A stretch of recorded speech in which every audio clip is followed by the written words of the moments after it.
ازيكم يا شباب؟ النهارده جايين نتكلم عن النسوية في عالم السينما. لقيت ناس كتير قوي بتلخبط ما بين الأجندة النسوية والبطولة النسائية، وبيعتبروا أي فيلم بطلته بنت يبقى ترويج للنسوية، ودي معلومة خاطئة. البنات يقدروا يكونوا أبطال في أفلام كتير جدا وتطلع عظيمة. النسوية مش كده خالص. فتعال نتكلم ايه هي النسوية في هوليوود باختصار. النسوية في عصرنا دلوقتي هي انك تدي المرأة القوة المطلقة على حساب الراجل، بمعنى عشان البنت تبقى قوية لازم الراجل يكون ضعيف أو ملوش شخصية أو أبعاد، لازم تقل منه كل شويه بشكل غير مباشر، لازم تعرضه لمواقف مهينه او البطله تمسخره وتتريق عليه وتقلل من رجولته على سبيل الهزار. ده غير للاسف البطله دي بتبقى شخصيه مكتوبه بشكل كسول، الكاتب بيستخسر يطورها او يزرع فيها خصال تخليني اتعلق بيها، لانه معتمد ان الفيلم كده كده هيتباع، لان الاتجاه السياسي في هوليوود حاليا مليان اجندات، فتلاقيه بيعزز الاجنده على حساب الشخصيه والقصه. يعني مثلا انا ليه اتعب نفسي واشتغل على محتوايا وانا ممكن افتح لايف على التيك توك دلوقتي اشحت فيه؟ ده الترند وده اللي بيجيب فلوس، فقشطه همشي مع الترند وهطلع بمصلحه. ده وضع الكتاب مع الاجندات. وتعالى اديك امثله. هوليوود دلوقتي في حاله من الافلاس الفكري، مش عارفه تعمل افلام جديده، فبتاخد افلام ايقونيه الناس بتعشقها وتعمل لها ريبوت وتبدل الرجاله بستات،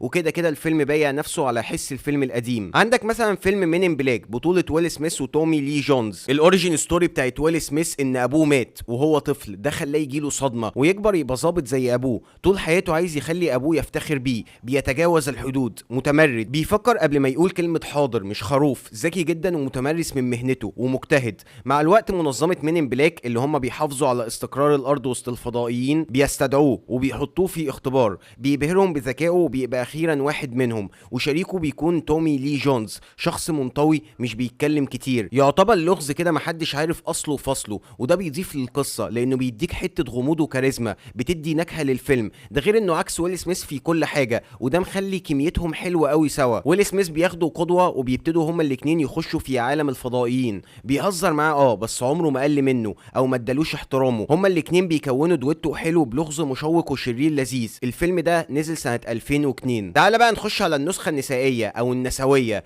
اللي نزل سنه 2019. عملوا نفس الفيلم بس شالوا ويل سميث وحطوا تيسا تومسون. بعيدا عن تمثيلها اللي عمري ما اقتنعت بيه، بس خلينا في كتابه شخصيتها. من البدايه تيسا فارغه من جوه، شخصيه ملهاش اهداف او ابعاد، ادوها كل حاجه من اول الفيلم. تيسا وهي طفله شافت فضائي في بيتها، ولما حكت لاهلها محدش صدقها وقرروا يودوها لدكتور نفسي. كل ده اتحكى لنا في دقيقه حرفيا، ما شفناهاش عند الدكتور، ما شفتهاش بتعاني، وبعديها بمشهدين بالظبط بنشوفها بتقدم في المخابرات الحربيه وبتقفل كل الاختبارات وبتتقبل، بس هي اللي بترفض الوظيفه لانها عايزه تشتغل في منظمه مين ان بلاك اللي هي ما تعرفش بوجودها اصلا. فبدل ما الصدمه تخلق صراع او تخلي حياتها اسوأ، لا دي حرفيا خلت حياتها احسن. هوسها بالفضائيين من وهي طفله صغيره خلاها اذكى واقوى ومجتهده، لدرجه انها بتقفل اي اختبار في المنظمه سواء مخابرات او ناسا، وبترفض انها تنضم ليهم. يعني الشخصيه من البدايه ما فيهاش جانب يعلقك بيها، هوسها خلى حياتها احسن، ما عندهاش مشاكل من اي نوع، علاقتها باللي حواليها كويسه وعايشه حياه مثاليه. فازاي هتحب بطل زي ده؟ بطل للاسف ما عندوش حاجه بيطمح لها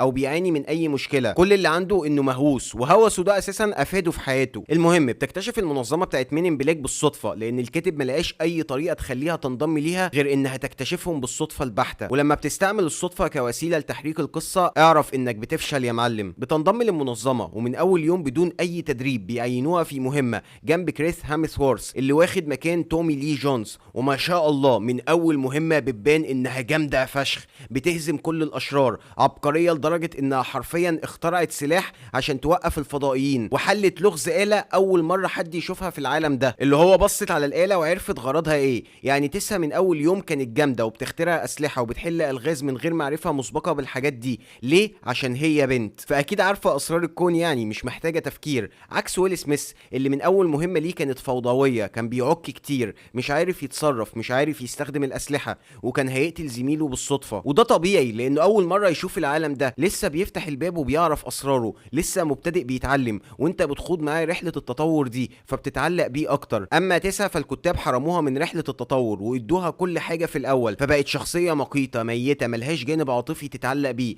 اكنك بتتفرج على شخصيه كرتونيه بالظبط. اللي هو انت لما بتتفرج على سبونج بوب مش بيهمك كطفل انك تشوف حياته ومعاناته، اللي يهمك تشوف حركاته الهبله وسذاجته اللي بتوقعه في مشاكل وتقعد تضحك على المغامرات اللي بيخوضها. تعال بقى نخش في كريس هامسورث في الفيلم. مطلعينه شخص وسيم جدا، شايف نفسه غبي ما بيفهمش حاجه، تسا كل شويه بتتريق عليه والكتاب بيحطوه في مواقف مهينة عشان نضحك، رغم انه اصلا اقدم من تسا بكتير في المنظمة وعنده خبرة عنها، بس تسا عشان بنت فهي اذكى منه وتعرف حاجات اكتر منه، خبرتها في يوم واحد تفوق خبراته في سنين في مهنته، عكس تومي لي اللي كان قدوة وهادي بيعرف يتعامل مع اي موقف بحذر شديد، وهو كمان اللي بيسيطر على ويل سميث وبيعرفه ازاي يتعامل مع العالم ده لغاية ما بطلنا يتطور ويحصل على الخلاص ويقضي على الشرير في النهاية، ويبدأ يتخلص من صدمة موت ابوه اللي بتطارده ويتقبل حياته الجديدة كعضو في مين ان بلاك وشريك لتومي لي جونز مش تلميذه. نستنتج ايه من كل اللي انا قلته ده؟ عشان تسا بنت الكتاب استخسروا فيها كتابة عدلة واعتمدوا ان سياسة الاجندات هتنفعهم، وان الفيلم كده كده بايع نفسه على حس الفيلم القديم، فكسلوا اكتر والفيلم فشل والناس اتضايقت لانهم من الاخر استحقروا عقولنا، عملونا كاطفال. ده يدخلنا في تاني مثال اللي هحاول اختصره برضو عشان الفيديو ما يطولش قوي، وغالبا ان شاء الله هعمل جزء تاني للفيديو ده اشرح ليه النسوية مضرة جدا وبتقتل السينما وادي امثلة تانية. المهم نخش بقى على فيلم جوست باسترز. فيلم جوست باسترز الاصلي نزل سنة 1984،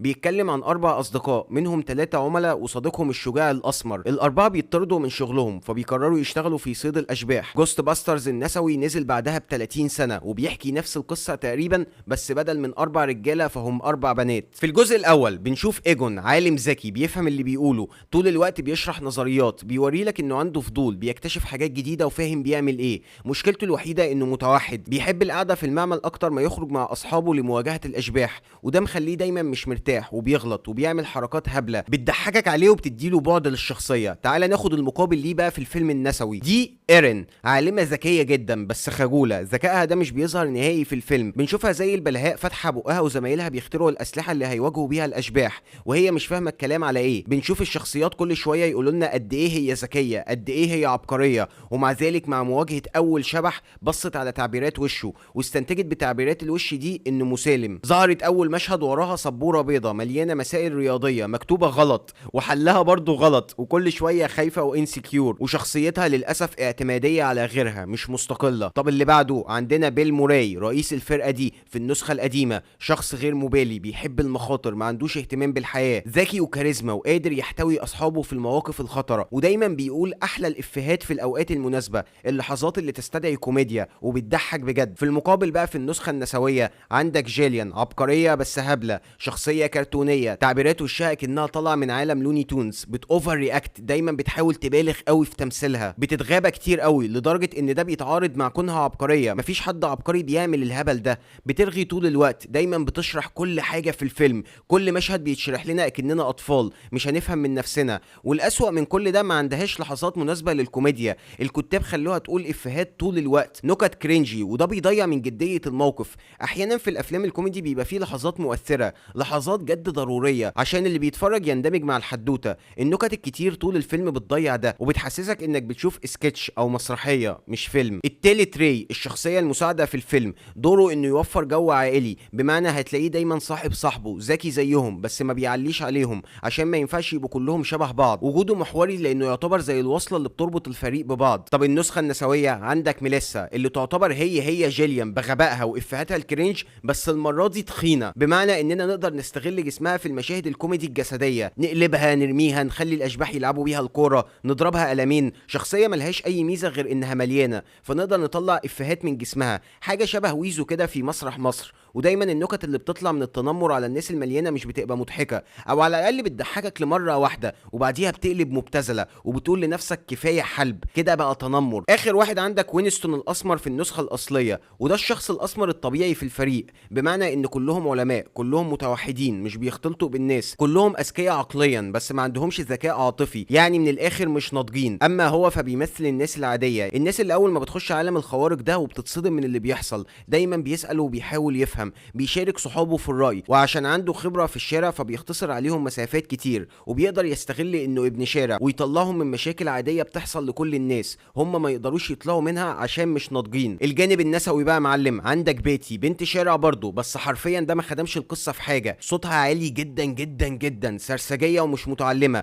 ولما بيتشرح لها اي حاجة مش بتفهم ومش بتحاول تفهم، ماشية حياتها بالحب، لان في نظر الكتاب ان ابن الشارع الاسمر اللي مش متعلم اللي طالع من الحواري غبي وجاهل وبيحل المشاكل بايده زي الاطفال، ملوش عقل بيفكر بيه. ده غير اللي انا شايفه عنصرية بحتة، البنت السمراء الجاهلة اللي صوتها عالي دايما عامل زي تمثيل مصر للصعايدة والفلاحين في الافلام افلام الكوميدي دايما بيطلعوهم اغبياء وجهله ما يعرفوش الالف من كوز الذره، مع احترامي ليهم طبعا، بس ده اللي بيحصل في افلامنا الكوميدي. اخر واحد عايز اتكلم عليه هي المساعده بتاعتهم. في النسخه الاصليه المساعده او السكرتيره بتاعتهم بنت شاطره جدا جدا في شغلها، هي اللي بتمسك ميزانيه الفريق، بتحدد مهامهم، بتوصلهم ببعض، بتعرفهم اماكن الاشباح، بتتولى مواعيدهم، بتفكرهم ايه المهم. شخصيه ما ظهرتش كتير والنكت اللي بتطلع منها مش مهينه، يعني مثلا ممكن تقول افيه انها بتشتغل كتير وبتقبض قليل، او انهم محتاجين يزودوا راتبها لانهم معتمدين عليها بشكل كبير. المقابل ليها بقى في النسخه النسويه كريس هامثورث، راجل وسيم جدا جدا، بس يا الله مفيش في دماغه حبايه سوداني حتى، مش عقل.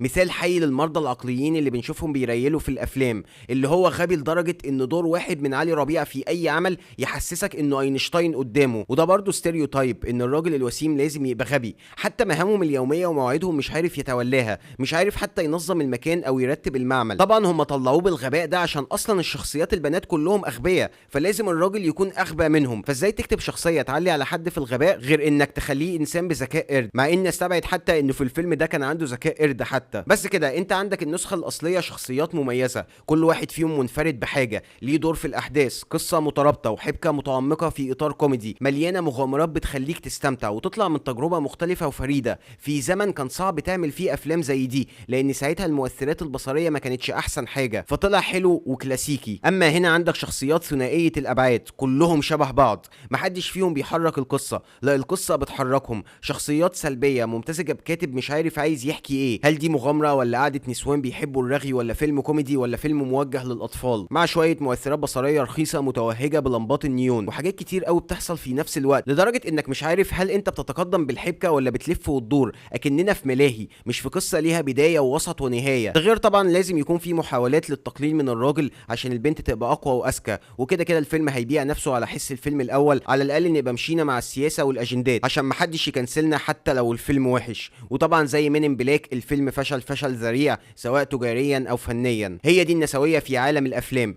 المثالين اللي انا قلتهم دول بيتعملوا في اغلب الافلام دلوقتي، وبنكتشف ان النسويه ليها قاعدتين مهمين. الاول انك تعلي البنت قوي على حساب الراجل، اكن البنت مش هتبان قويه غير لما يكون الراجل ضعيف، اللي هو انت مش عارف تبني شخصيه قويه بتمر بتجارب تديها عمق لوحدها، لازم يبقى الراجل ضعيف او غبي او بيتهان طول الفيلم. القاعده التانية والاهم انك بتعتمد على الاجنده فبتنسى القصه، بتعتمد ازاي تخلي البنت احسن من الكل، فمش بتبقى عايز تكسرها باي شكل او تحطها في مواقف صعبه ومحوريه تغيرها، لا هي لازم تكون من الاول مكتوبه بشكل مثالي، لازم تكون كويسه في كل حاجه واي حاجه، حتى لو الحاجه دي ما تعرفهاش، عمرها ما هتطلب مساعده من راجل، حتى لو اتحطت في موقف صعب فهتلاقي حواليها بلوت ارمور، كده كده هتعدي الموقف ده بدون سبب منطقي، اما بالصدفه او ان جواها قوه روحيه بتظهر في وقت الازمات. ما ينفعش ابدا تكون ست بيت، ما ينفعش تسمع كلام جوزها او تتقبل نصيحه رئيسها، لازم ترد الكلمه بكلمتها، لازم تتريق على الراجل اللي في حياتها سواء جوزها او رئيسها او اخوها او زميلها او ايا كان، لازم تقل منه، لازم يكون بيتا خاضع ليها، علاقتها بالرجاله توكسيك، حتى بيحاولوا يشغلوا دماغهم في الحته دي وبيخلوا الرجاله اضعف منها بكتير في اطار كوميدي، اكنها بتهزر معاهم مش بتهينهم او بتقل منهم، عشان احنا كمشاهدين نعديها ونتقبل اللي بيحصل. ولو ظهر راجل شخصيته قويه او اذكى منها او كاريزما فدايما بيكون الشرير في القصه. بس كده يا اخوانا اعتقد كده غطينا الاجنده النسويه في السينما، وده ما يمنعش ان البنت تقدر تكون بطله قويه وتقدر تشيل افلام عظيمه. عندك فيلم وندر وومن مثلا، او كيل بيل، او ايج اوف تومورو، او لوست ان ترانسليشن، او اتوميك بومب، او اولد جاردز، كل دي افلام ناجحه، وانا اتكلمت عن الموضوع ده بالتفصيل في فيديو قبل كده هتلاقيه في علامه الاي اللي فوق. البنات يقدروا يعملوا افلام عظيمه بس لو تم التعامل معهم كشخصيه في القصه، جنسها استغلوه صح في بناء شخصيتها. البنات مش زي الرجاله، ممكن يحلوا مشاكلهم بشكل مختلف عن الراجل، ممكن يستغلوا انوثتهم مثلا عشان يوصلوا لحاجات كتير، او ممكن يجتهدوا يشتغلوا على نفسهم، ممكن تحط لهم صدمات ما بيتعرضش ليها الراجل زي مثلا التحرش او الاعتداء الجنسي او العنف المنزلي او الاضطهاد في الشغل. تقدر تلعب على الحته دي بشكل مقنع مش مفتعل او مقحم، وتجبرني اتعاطف معاها، اشوفها بتتحول من ضحيه في حياتها لبطله قويه بتسترجع حقها. البنات تقدر تعمل اي حاجه حرفيا، بس الكتاب يطلعوا من دماغهم الاجندات ويركزوا على القصه، ولو القصه حلوه صدقني الناس مش هيفرق معاهم البطله بنت او ولد. بس كده يا اخوانا، اتمنى يكون الفيديو عجبك، ولو عجبك قول لي رايك في الكومنتات، والاهم من كل ده ما تنساش تعمل لايك لان اللايك بيدعم وبيساعد جدا، تعمل سبسكرايب لو لسه اول مره في القناه، وتفعل جرس التنبيهات لو حبيت الحلقه وحابب المحتوى. وبيس.